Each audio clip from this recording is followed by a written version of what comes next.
Hi, this is Dalia, and I'm part of the horticulture team here at Rogers Gardens. And today I want to talk to you about bare root roses.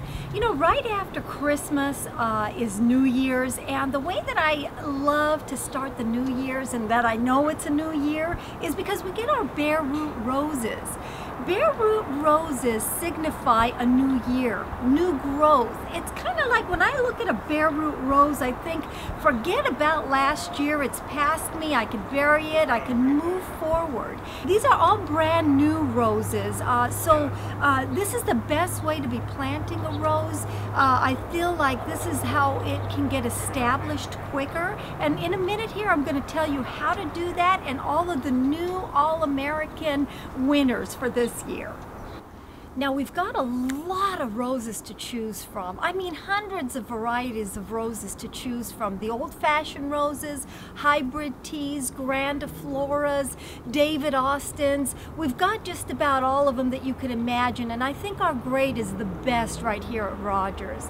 But we also tested out some new roses, and the first one I wanted to introduce is this one right here, which is called Happy Go Lucky. This is a very strong, gorgeous deep yellow. This is a medium-sized rose. This is disease resistant. It will bloom non-stop. It has a really rich deep green foliage and about 40 petals per rose.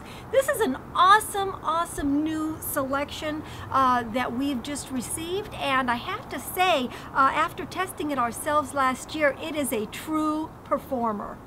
The next winner is Jump for Joy. What a great name, Jump for Joy. Jump for Joy for the new year. Jump for Joy for this fabulous new rose that's got these pinkish, peachy, ruffled flowers. That's a floribunda. It has a mild apple fragrance. It is a non-stop performer as well. It has a beautiful glossy green leaf, and it's also disease resistant. For those of you that want that beautiful peachy, light, fruity look in your garden, this is the perfect rose for that. The next All-American Rose Society winner is Coretta Scott King. This is so beautiful. This was beautiful as a test rose. It's even beautiful as a bare root rose. It has kind of a cluster of pinks and peaches and light creamy color to it. It's a multicolor rose. It's a grandiflora, so it's going to make a fabulous cut flower. It's an upright tall variety, so you could put it behind some of your other roses that are a little bit shorter. This is very disease resistant and an incredible bloomer. This thing does not stop blooming all year, so you can have cut roses in the house all year round just by adding Coretta Scott King into the garden. The next winner is my favorite, and it is Good as Gold. But I love orange. I love this beautiful deep, and I mean this is a true deep orange. It is golden. It is really just gonna light up the whole entire garden. It is definitely not for the people who love pastels, but I'll tell you what, it's for people like me that really want that bright color in the garden, and this is Good as Gold. It's also disease resistant. It is a non-stop bloomer. It's a hybrid tea. It makes a good cut flower. It also just makes a great landscape rose. You can't go wrong with this rose in the garden if you love the oranges and the yellows. There's a couple of things that you want to look for when you're picking out your bare root rose.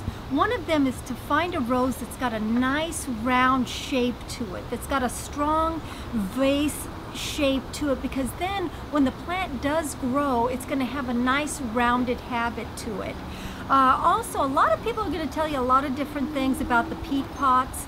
I highly recommend that when you do plant your bare root roses that you take it out of the peat pot and you plant it directly into some really good rose and flower mix, or some really good planting mix. We actually have a wonderful planting mix here that's especially formulated for roses, but you can use a really good organic planting mix of any sort, whether you're going to be planting it in the ground or in a pot.